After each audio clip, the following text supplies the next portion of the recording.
So everybody, welcome. I'm here with the Denver Project for Humanistic Inquiry. Thanks to tons of sponsors and just assisting folks.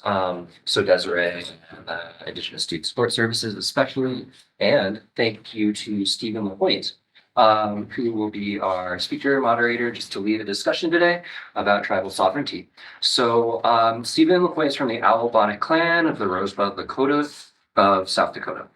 Steve has been a lifetime hunter and conservationist. Currently, he serves as the Native American Culture and History instructor with Denver Public Schools, Native American Culture and Education Department.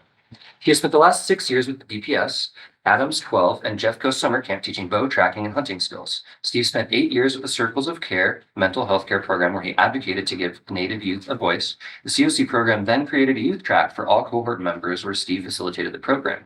This culminated in the final presentation at the Substance Abuse and Mental Health Care Administration headquarters in Washington, D.C. This gave Native youth a voice to address particular issues each community faced with mental health and suicide. Stephen has served as the Powwow Committee Chairman for the Mile High New Year's Powwow celebration for the last 8 years.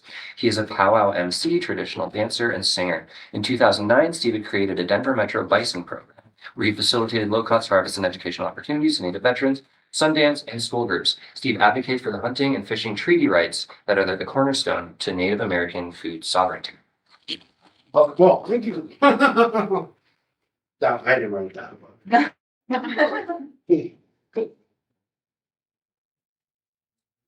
Sorry, I need to stand up. Oh, and if you're not looking at the chat, if you are online, feel free to type questions in the chat and I can share them with Stephen and the group. No, I'm not looking at the chat. All right, so you guys just saw that movie. What did you guys think? It's really good. Yeah, it's good. Do you feel like it accurately portrayed our people in a good way? I think it actually depicted a lot of our trials and tribulations that we face as a people. I think that was well depicted. Okay, all right. So what else? Everyone else have any comments about the film itself? I agree. I don't like. Oh, God. Oh, sorry. I think it's like it was a good. I think it was very rounded. Like it shows the strengths and the weaknesses that we have in the community and that we face, like on a daily basis, especially like with alcohol and drugs. That was acknowledged and important. Yeah. I like how it also said in there too, I can't remember verbatim, but it had mentioned something about Mother Earth, maybe Mother Earth goddess too. And like I feel like that like coincides with the invisibility factor that Native people face every day here in America, just because a lot of people think that we're statues or like we're, you know, and in the history books and museums and like we don't currently exist today in time. That's how it resonated with me whenever I watched the film. Yeah, like it was metaphoric on so many levels. And one of them that really stuck out to me was just how they were constantly trying to keep the res nice and clean and everything's like pure and not tainted in any way. And then every time some non-indigenous person would come on, they would bring sickness with them. And then finally it got to the point where like everything was just a hot mess. And it just, to me, I was thinking about how the earth is now, about how, you know, there's so many tribes that are fighting to try to keep the land clean, water clean.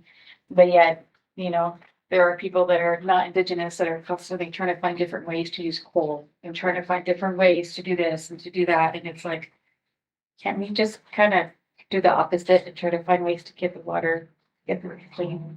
And I then was thinking of it.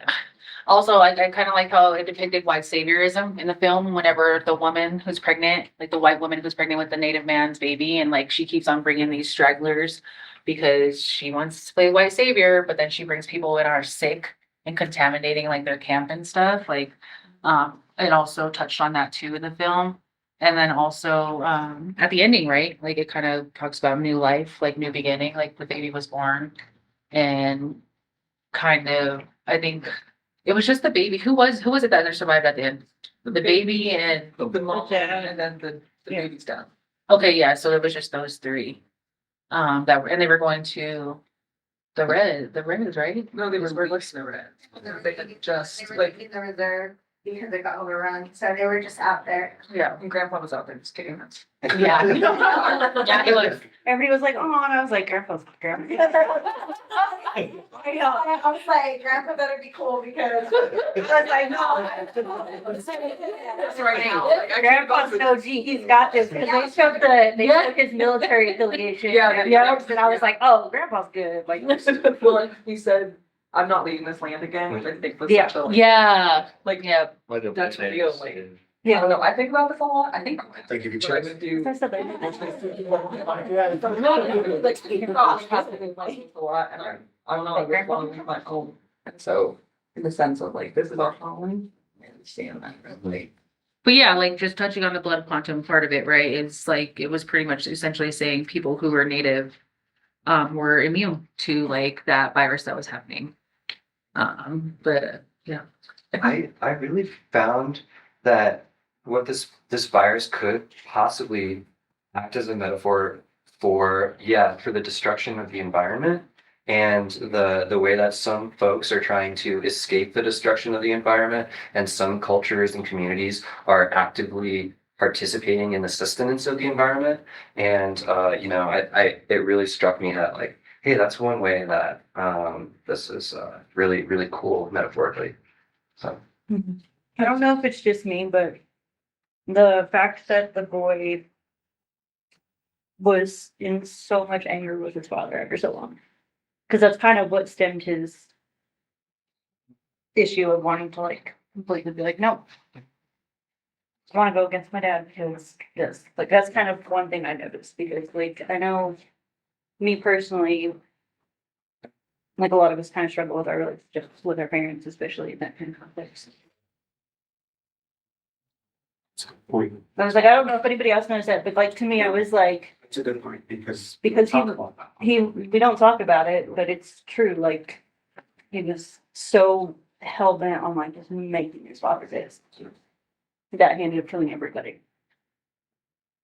I think, I also like, I don't really like the title of the movie because I feel like it reinforces. I think that's the only thing I really didn't like about the movie is that there was no, like, I feel like it should have been a little bit more negligible, like, of like how native you are, and I think they tried to portray that by having like a very diverse like representation of like native people in the film, but I don't think it was clear enough. And I feel like that because like if you were native, you were immune to this virus. And then I know that at the end, we tried to reinforce that by saying like there's this baby who's like partially like partially white and sorry. Purple Guinness, it was like partially white and but it still didn't get the message across that it's like that we shouldn't be reinforcing blood quantum. I feel like it may have accidentally did the opposite if they were like trying to address that issue that we face in our communities and with the government and everything like that. So That's another road we're gonna take, right? So that's serious, because Yeah. we have to talk about it. Mm-hmm. So as we go down this rabbit hole, this is the most obvious, who wish that virus would go exist? Yeah, it was like COVID. You know what? There's not be a conflict. Please take me out. Like I'm not here for it. I'm not even scared anymore. It's Well, like aliens are real. I don't want to live in that. Like I'm like okay. well, Like here's with the COVID, I was scared at I first. think the animals would be pretty happy. All right. Well, no, they caught the virus. Oh, well, yeah. The elephant dogs. moose. The elephants are. Yeah. And the fish. Exactly. Fish, the dogs. None of the fish were safe. Yeah. Which I think is another part, because like salmon with their own community, so in Canada, like salmon is such a central part of theirs and so many other natives' lives, and I think that the attack on the fish is something that like really stood out to me, because of the water, and then like Des said, the quote, they said like Mother Nature turned us into something that she could use again, like I like that, because I see that happening, like it feels like that. So as we go down and continue, the reality is we have COVID and unfortunately, our communities were the most impacted. So we're the litmus to anything that happens to this country economically, or like we just saw with the healthcare crisis, right? We are the unfortunate, again, let me say that where if something is gonna go wrong, our communities are the worst. And with this virus, would you say had the potential to wipe out humanity what we lived through? Would you say that we're in a different world right now where as we see the huge divisions among different communities? I feel like the division's been there for a while. I think that may be coming out more. Yeah, it was a disaster. I was like, yeah. Well, and then that guy kept saying speak English. I know, right? It was so valid for all the natives. I was just like, oh, it's so funny. You wanna know what that feels like? Yeah. Right? You know, like the world is ending. They are literally your only choice, Yeah. and they still feel that entitlement. Not only, once again, like it's so specific because okay, we know it's McFarland, but it's also like he's going to the reserve, and then he's saying speak English because he needs their help. Like that is such a capacity thing. It is. That when he said that though, like in my head, I was thinking, oh, now you wanna know the language. Yeah. Like how does it feel? Like you're isolated and everyone's speaking a language that you don't know. This is a repetition of history. Like You're right. So when you're valid on those points, now you guys feel kind of okay with that. Like, yeah, you guys come to us, and right now, in a community sense, we're trying to tell the world, you know, respect Mother Earth. Look what's happening now. Like, we're starting to see a climate we have to do, and your advocation is really, really important right now. And if you don't take those next steps and get yourself in these vulnerable spots to actually make an impact, you know, it kind of goes over unseen again, just like Desiree was saying. A lot of people don't listen to us because they don't want to see us. The ones that do, they want to be us, which is weird. You have these two different sects of people who want to be us, or others who kind of don't really care and that we're the way of progress, right? So you guys got to see some of those ideas in the film, and you got to see both sides of the story, right? And I thought it was pretty funny actually. This whole thing. I mean, I was trying to figure out, was the uncle the same one that's on Red Dog? yeah. I was like, I was like, we only have a pool of certain actors. so was the girl, what's her name? Yeah, but he's like the one I just remember because he's always like saying. It was so disappointing having her be a bad character. He's like, And as you can see, the pool is typecast. So, you know, when you look at like other independent films, they try to cast some people that don't have the look, you know, but when you really look at it, look how diverse we are. Because I saw with diversification, right? So, but that's something we have to talk about. So, as we move forward, we're talking about tribal sovereignty. So let's talk about during the COVID crisis. My tribe in particular said nobody's going to come to the reservation and actually put a roadblock system. So in Rosebud, they hired every rugged uncle. And they actually manned a checkpoint. And so when you think of our way of dealing with something like this scale, it's unprecedented, right? So it's kind of like in the film, you know, we had people wanting to come back home for some reason, and we were told to stay away, even our own people. We couldn't come back home. Pine Ridge, the same thing, a number of other communities and having them bug that. And it was within their right. So a little bit more on that. What do you guys think of that actual issue that we faced during the height of COVID, where we decided to exercise our rights as individual nations to stop people from coming to our reservation, and from what you saw in the film? I feel like we keep saying it like it's our right. It is. It's like we have so little regarding the land that we live on, and like the basic of protecting our community, which we know we have to do in order to keep thriving. Like that's our right. Like you can't argue.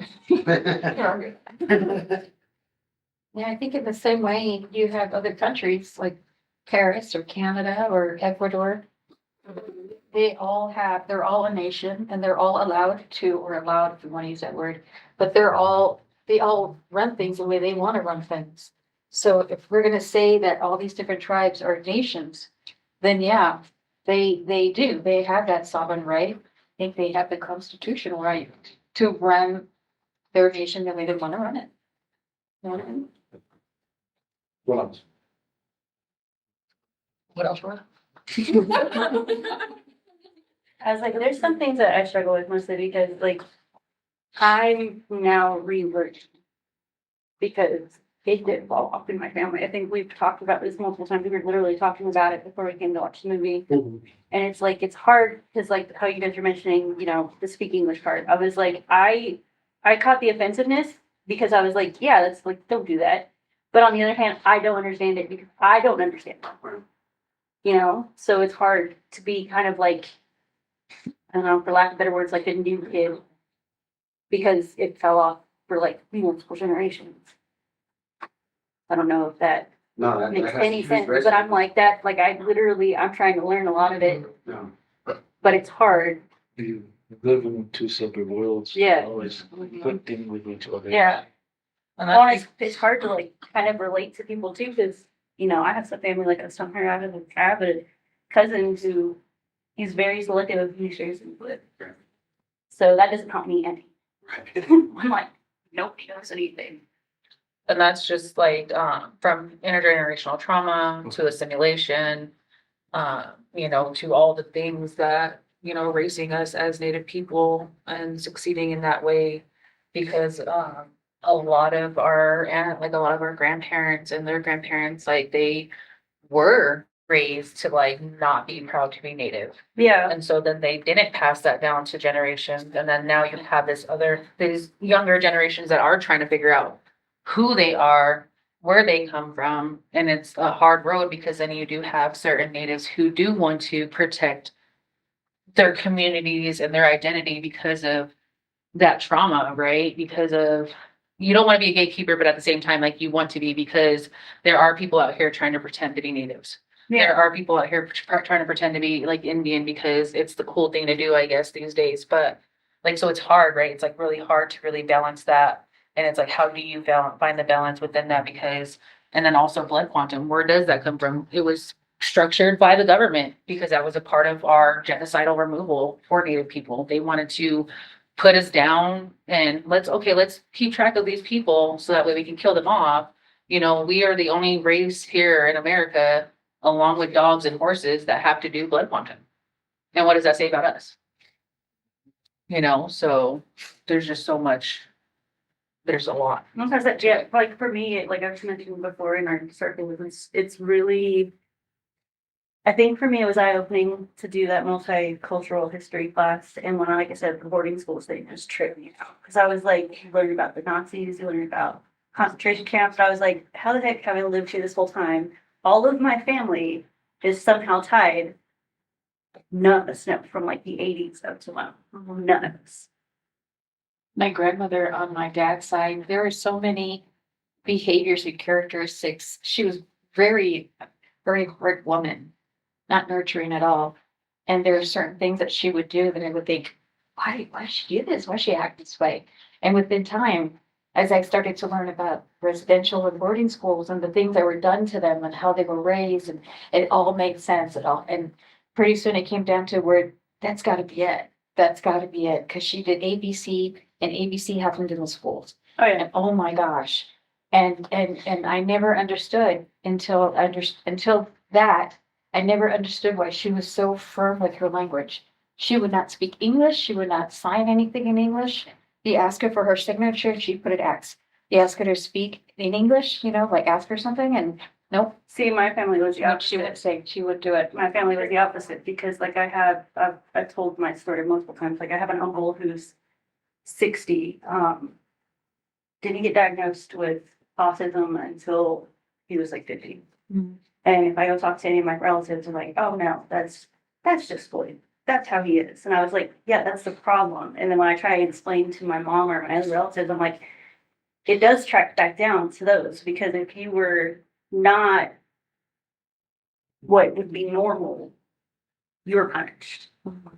So like if you showed any kind of like difference, because I remember growing up, my grandma was like, you don't leave the house in sweatpants. Like you always come out of the house to a T with your best face on.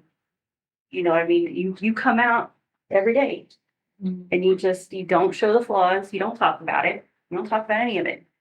And it's like when I tracked it back down to that class, I was like, yeah, because if you were different in any sort of way, you're punished altogether.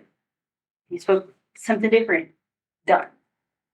So it's like to see my uncle not get diagnosed, I guess what I'm tracking back to is with the autism later in life. I'm like, you guys could have got that fixed before, but you guys hit it and just pretended like it's just, let's just pretend. Which is the American way, right? Yeah.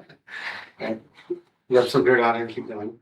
I just feel like it got worse on my family side because there's like when I talk to family, and I don't mean to go down this road, but like multiple females, like I can't talk to one female in my family who hasn't. Mhm. And that's the stuff I'm talking about. Like they don't talk about it happens, and everybody will acknowledge that it happened, but you're not going to talk about it. It stays where it stays because if you let anybody else know, you're not perfect. That staging front that you have, that you show the world to not be punished or be thought of differently. So that's why, like, for me, it hits bigger. Again, it's that trauma that was induced on our grandfathers and grandmothers. It was taught words, so not to say that. Yeah, I was talking to an elder and she shared a story with me that stuck with me. This was like a good 7 years ago. But she was telling me how she was at a boarding school and that she saw firsthand a little girl that was about 5 or 6 get stomped to death by one of the nuns. And the whole reason why was because the nun was telling this other girl, she started speaking her language. And the nun got mad and was yelling at her. And then the little girl just said, leave her alone. And that was it. The nun grabbed her, literally stomped on her in front of all the girls, like the rows of girls, stomped at her to death, grabbed her by the arm and threw her out the window. And she said that everybody from that point on, she was like, she didn't have to do anything else. Everybody else was like, we wouldn't talk back, we wouldn't say anything, we wouldn't even, you could see something wrong going on, they would never raise her voice or they were just scared, period. They just let it come and very. It tracks back down severely, like, and it just amazed me because, like I said, learning about it and then seeing how my mom is because she's afraid to speak her mind, like I am. Obviously, generations of us are like that, but just because she can't read something automatically, she's like, I'm retarded. I'm stupid. But she also tries to pretend like she can't read Mhm. because she doesn't want other people to see that.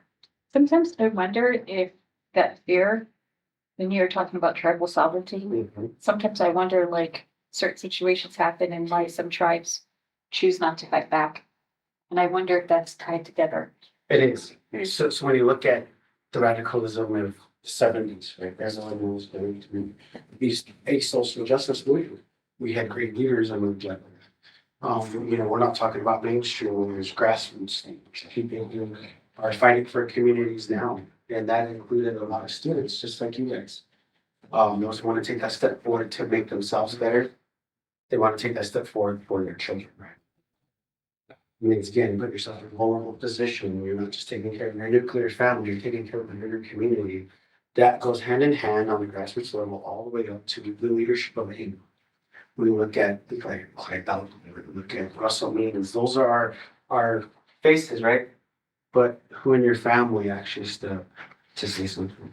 Those are the people that we need to kind of nourish and nurture for the younger generation. So we talk about sovereignty. It's those who want to take that extra step, the existential step from being outside of the box that we're put in. And so when I tell my students, either claim your identity or someone will tell you who you are.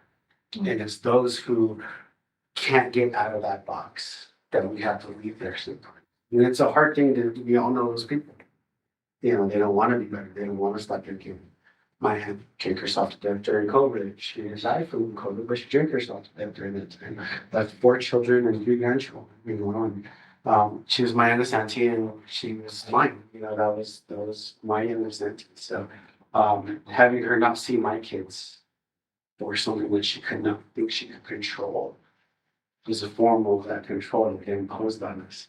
But when we see some of the work that we do in the city here, a lot of people aren't recognized for because it doesn't meet the status quo, the check Indian box, right? So let's look at that.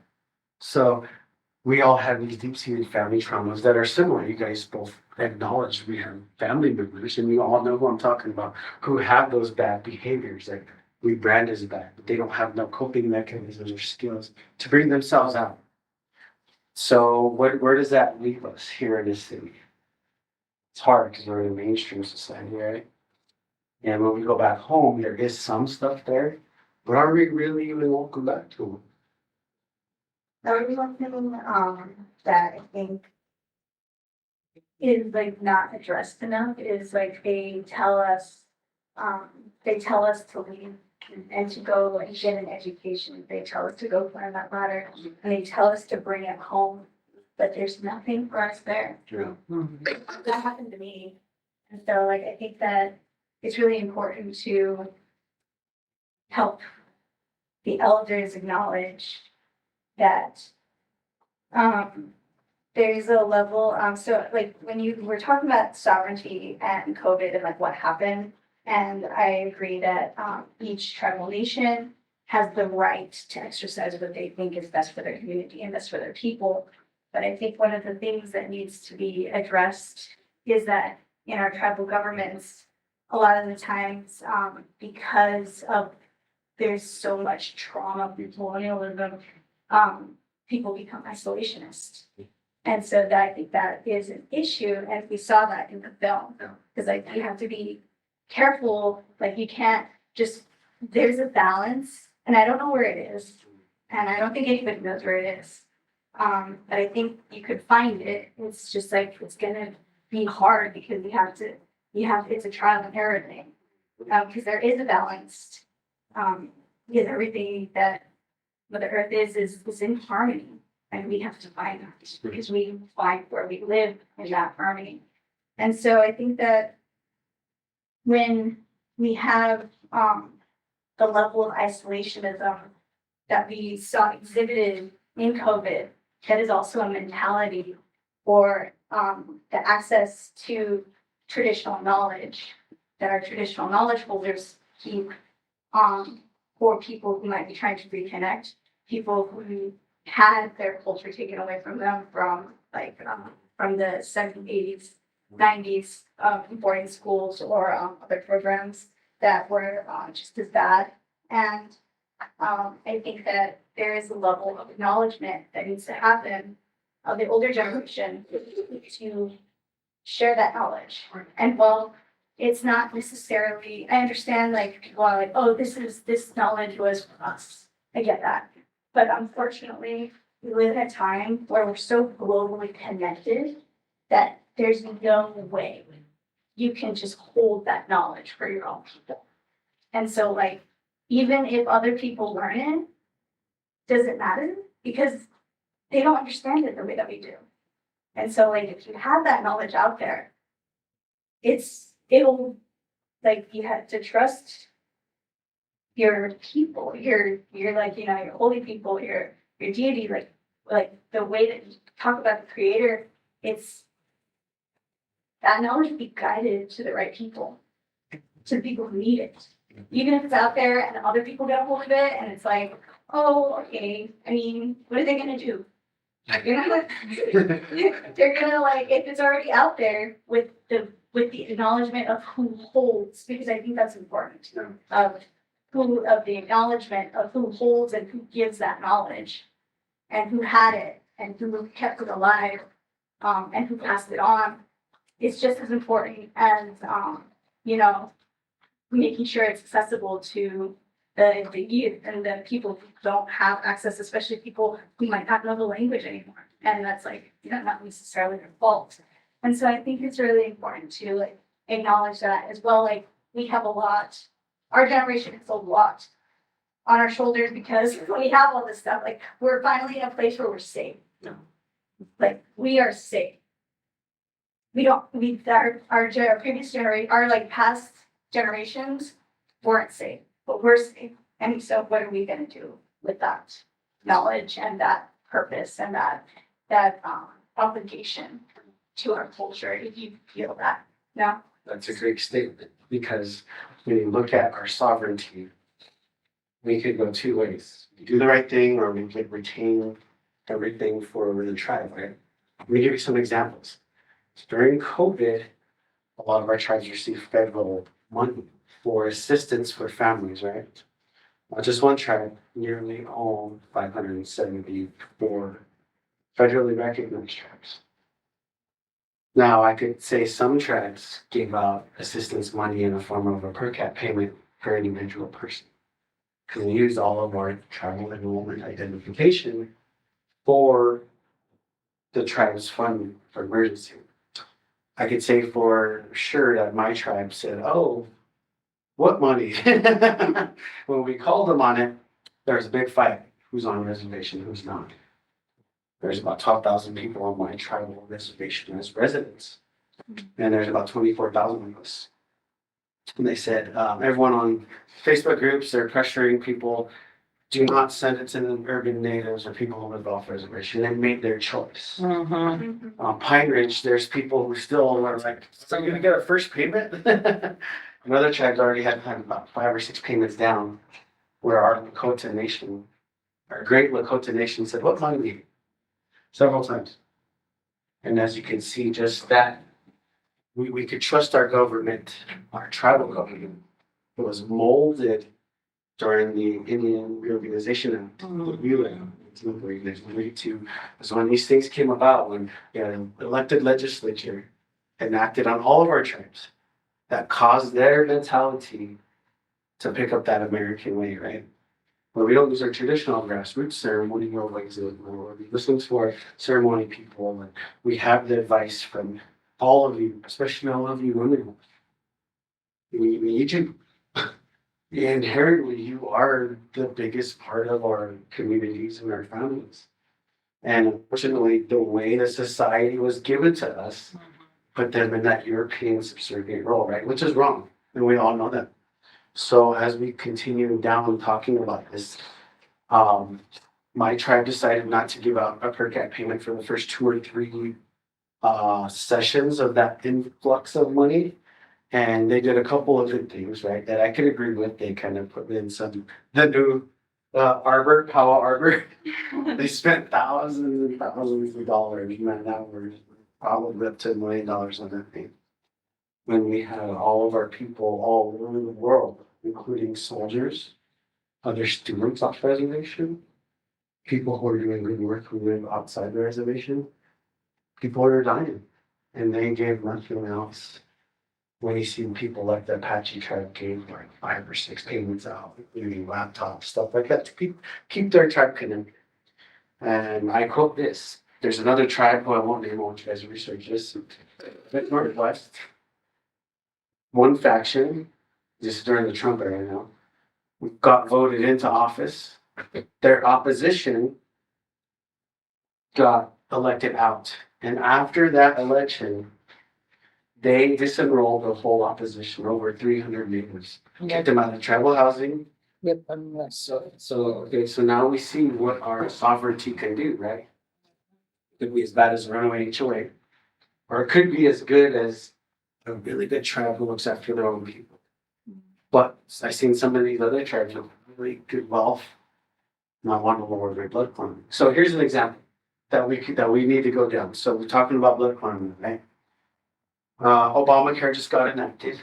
I'm with a group of people down in a tribal reservation. I won't say who or what because I kind of can't.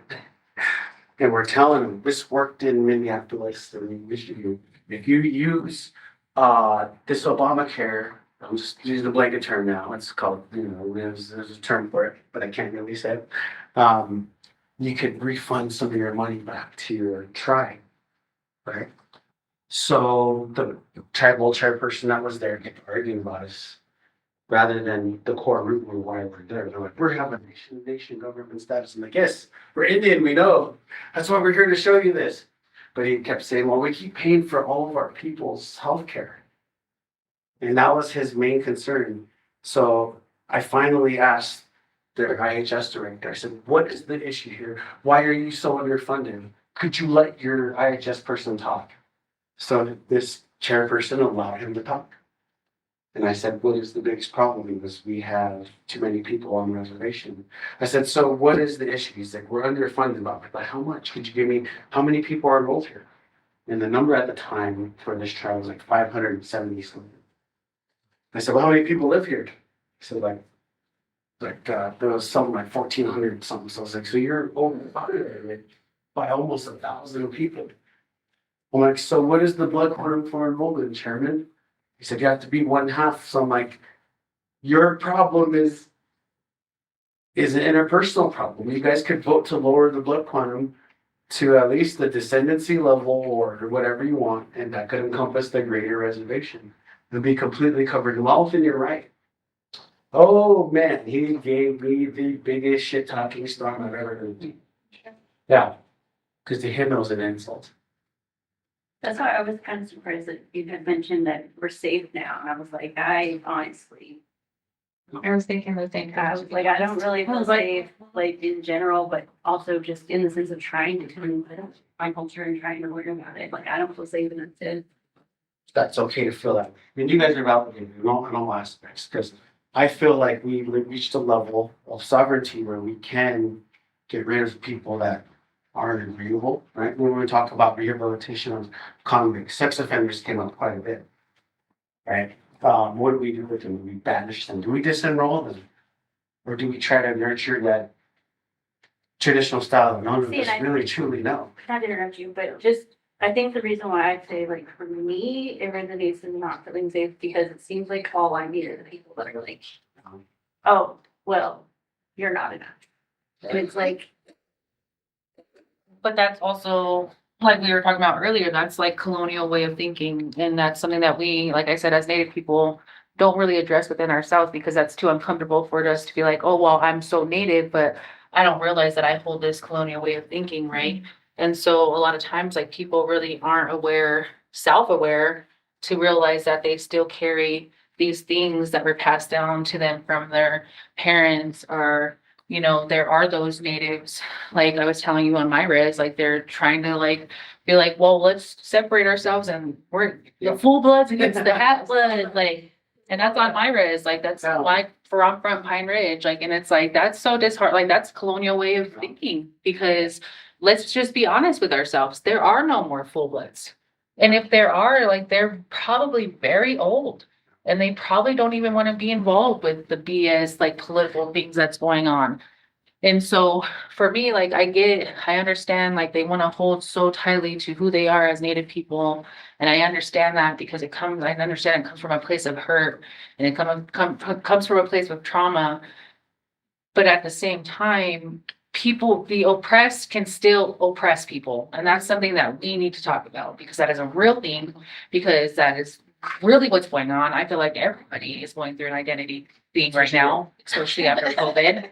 And maybe because during COVID, people were just trying to find themselves and trying to figure out, like, you know, they were with themselves for so long. They were secluded from everybody. And so I think ever since COVID, I feel like there's been an influx of people trying to figure out who they are and where they come from. And do know an idea of where they come from, like they're gonna hold so tightly to that without realizing that they can cause harm to other people who are trying to, like, I hate the word reconnect, but reconnect. Because, but where does that come from? And again, like it just comes from assimilation. Like, yes, I'm Lakota, like on my dad's side and my mother's side. And they're both from, you know, my tribe, Oglala Lakota. But at the same time, do I know everything there is to know about being traditional Native? No, I don't. I don't know those traditions because because of boarding schools, because of that intergenerational trauma hit my family so hard that I didn't have anything passed down to me. Only some things that I've had passed down to me because my brother was in prison in South Dakota. And in South Dakota, that's one good thing that they do in their men's prisons is they do keep them tied to their culture. And so my brother was the one that instilled those things into me as a child. And he gave me things that could help me and taught me things. My dad, you know, he was a big gangster back in the day too. But like, I only know so bits and pieces. So here I am as a 34-year-old woman trying to pick up these pieces and trying to figure these things out, but also trying to do good things in a good way because I too am still learning.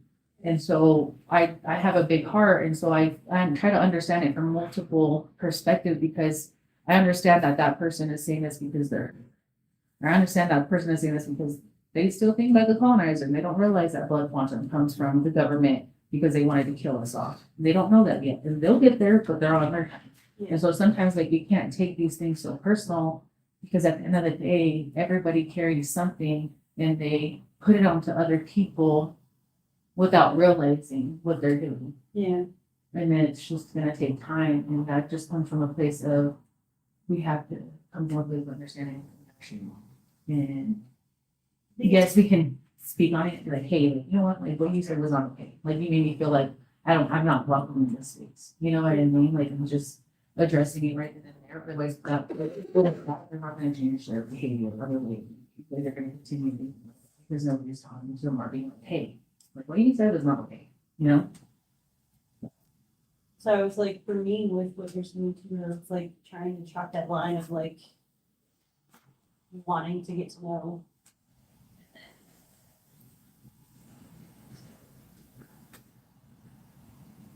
I said for you, we don't feel welcome. Yeah. Hmm. Well, it's not, but it's not even just like from this level too, but it's like when you guys are talking about the division where, you know, full blood and half blood, I'm like, that just makes it even more like for me scary, because I'm like, I don't even know, I'm still walking in, and that's so intimidating to hear that. And then it's like you come to like this Yeah. kind of level, and then you still have some people that kind of do that unintentionally, like you said. And I usually try not to take it personally, but sometimes it's like hard because, I mean, in the time that you're trying to find your identity, it's already, like you said, it's so fragile that you have to be careful. I think it is personal. Like, people say things like that, they may not like recognize it, but it's not like, it's because they feel entitled. And it's a defense mechanism because you've been pushed down so much from every other person to the top. Like, it's a food chain thing, Yeah. right? And like, the full-blooded Indian is gonna be a little bit above food chain than a half-blood and someone reconnected. And But it's just like but this goes back to what Steve was saying earlier about like knowing who you are, and I guess that's complex too though, like, because if your family was so assimilated and those things weren't passed on, like that can be a hard space to be in. Like that. That's why I said it's like a thread, like how you were talking about having the super team when you're hanging down. How you were like, I don't want to, you know, you don't want to harm other people's culture, you don't want to like hurt anybody, but like literally if you're in my spot of like, you know, I'm starting from scratch. So it's like my identity and trying to find it is so delicate that it's like, if something happens like that, like that's why I told you like tomorrow. Because I know something. Because it's scary. It's like you want to explore it, but it's also very intimidating because you just don't know. I remember when I was super younger, and I first was going into college, and I'm filling out the paperwork, and I had checked that I was Native American. And the person in financial aid said, "Are you enrolled?" And I said, "No." "Then you're not Native American." Yeah. "And you can't say you're Native American." That's why I said this For stigma 10 of years, that. for 10 years.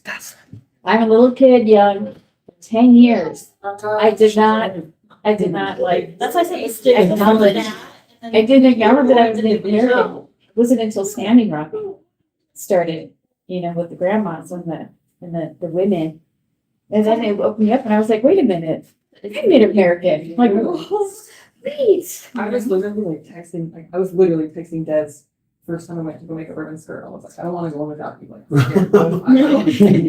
Yeah, because you and think she literally was like, go inside. Yeah. which tribe are you with? Are you enrolled? No, get it. Well, that's why I said it's like so intimidating because like before it was always like if you're not like You're not enrolled. you don't count. I do have a question though. Does anybody feel ever that there can be over inclusivity? Clearly in the film, that was something represented. But I don't know if anybody feels that way here. I could speak on Hold my. Hurry up. So, this is an example of our Sundance circles. This led to, again, the prison system with spirituality. And unfortunately, we're living with the repercussions now. So, like Desiree said over here, her brother learned these ways in prison, right? Helped him rehab himself. I could attest to a prison here in Colorado. The Sons of Silence took over, saying they were native, and physically took over the sweat lodge there, and the real natives couldn't visit them. That's one incident, right? Here's another one. Now, the DEA confirmed this, the Drug Enforcement Administration. During these stints in prison, some of our men to survive may face, right? We all understand that with somebody who has a felon in their family, you're in prison and you're going to be tested. Some of these men say, oh, I have all these connections on the res, I'm a big shot, I'm a tough guy.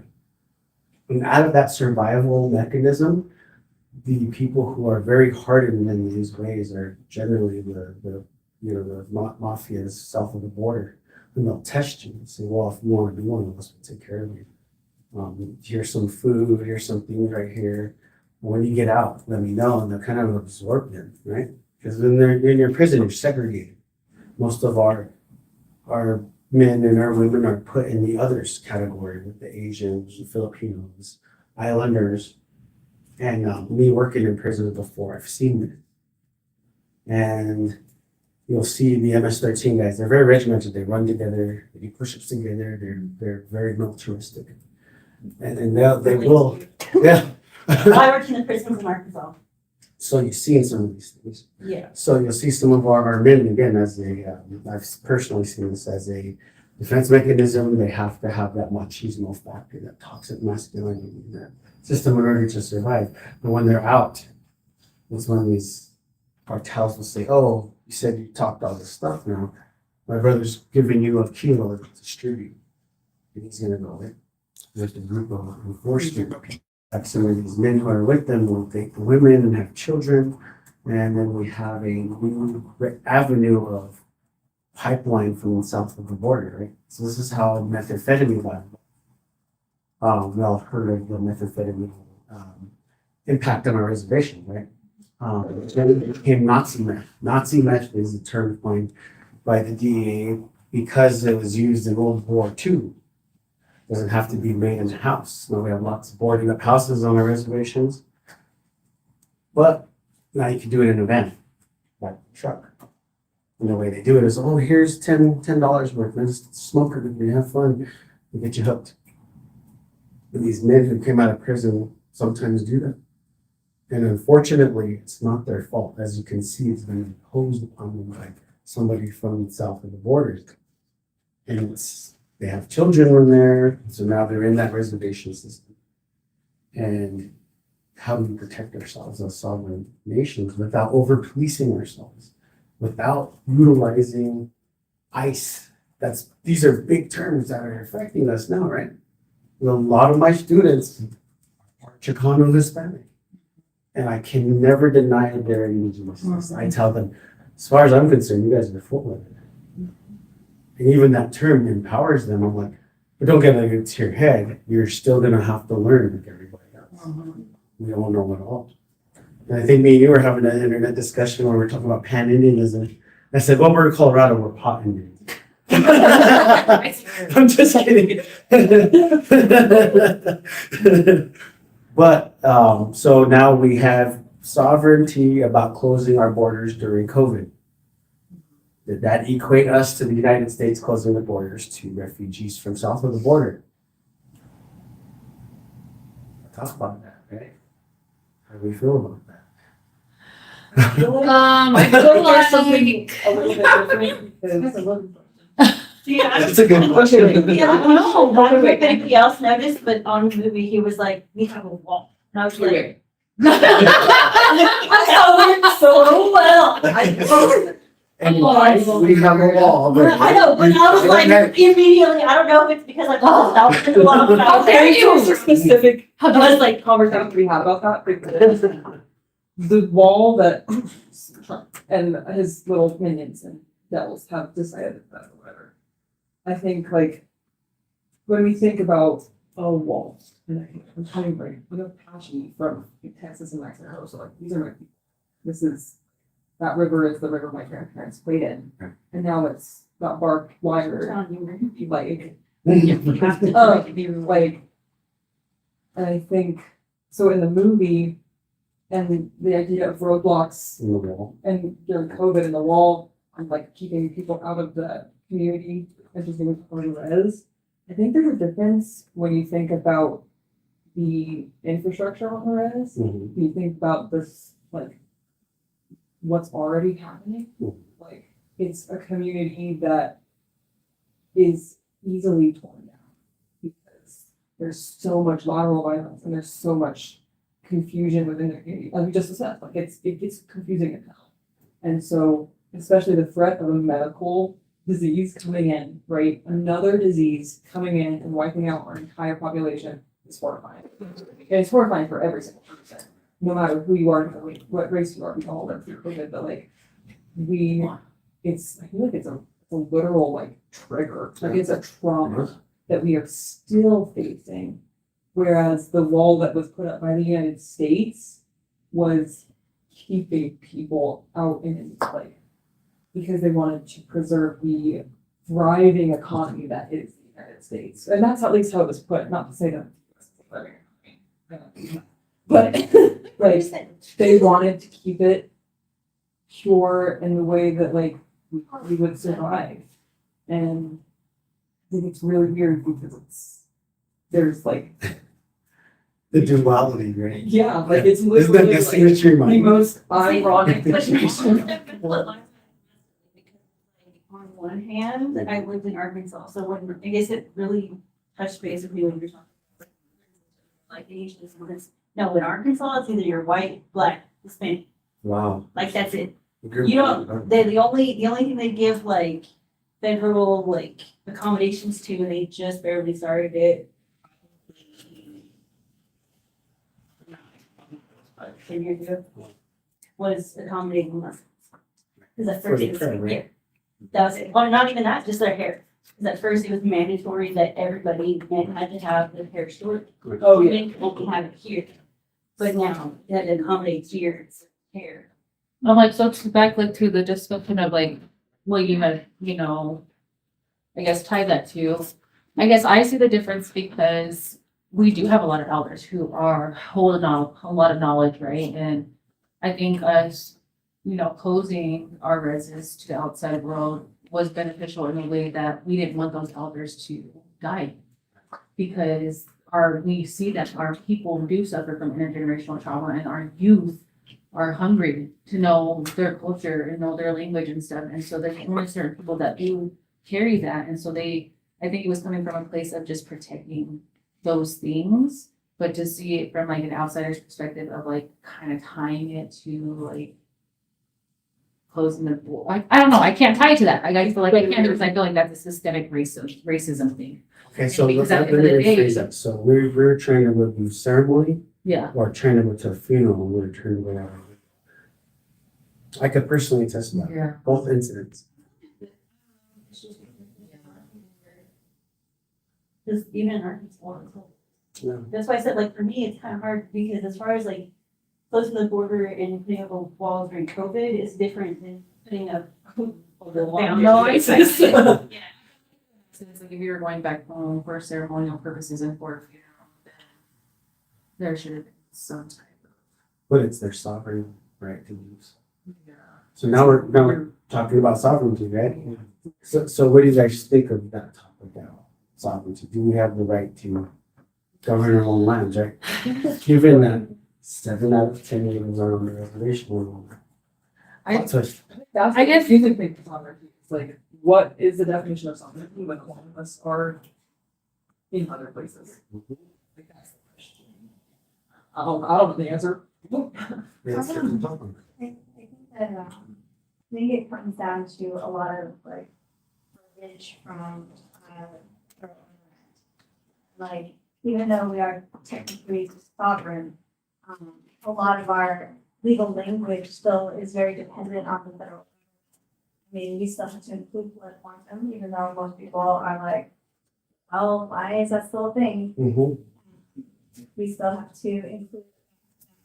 We do have travel borders, like, whether it's our traditional land, it was, whatever was assigned to us by the federal government is technically what you have sovereignty over. And then, the urban Indian program from the seventies, you know, like, a lot of that verbiage is still like really strong, and a lot of the, come off the reservation and, you know, help your people, help your family, all that kind of stuff, and it draws people away from their home. And so I think that when you're talking about sovereignty, I think that, you know, they absolutely have the right to do that. But that's why I said earlier that there needs to be some acknowledgement from the tribal governments and the elders and the people who have power on our lands that there is this way of thinking that they were taught to bring up, that they were brought up in, but it doesn't have to be that way. Like the government categorized us, but we don't have to fit that category that they assigned us. But the thing is there's a lot of that categorization within the government itself. Every tribal government has a categorization, which is why we still have blood quantum. And so I think that when you talk about sovereignty, it's that you do have the right, but what are you doing with that right? And we saw what happened. They closed the border. They became isolationists. I mean, I understand the fear of losing tradition. I understand the fear of trying to keep your people safe. I understand the fear of like everything, but it's this fear of like holding on so tightly to what you have that it's going to slip through your fingers and you're not going to have it anyway. And so like I think, like I said, I think there is a balance that needs to happen. Where that is, I don't know. But I think like we could easily find out if we don't have people who are going to be exclusionary. You shouldn't feel like you don't belong when you walk into a group. Like when you walk into a room full of natives, like you shouldn't feel that. You should feel like this is my community, these are my people. Like I will be accepted when I come in here into this space. Like there should be an inherent safe space amongst Indigenous people because we understand each other. Because otherwise we're not gonna get anywhere. Right. And so I think that sovereignty is very important, but it's the way in which we see it enacted. Right. And we do see it. And I think people do have their rights to enact it that way. But it's our responsibility as the younger generation to heal and learn and see that that is not the way that we want to see our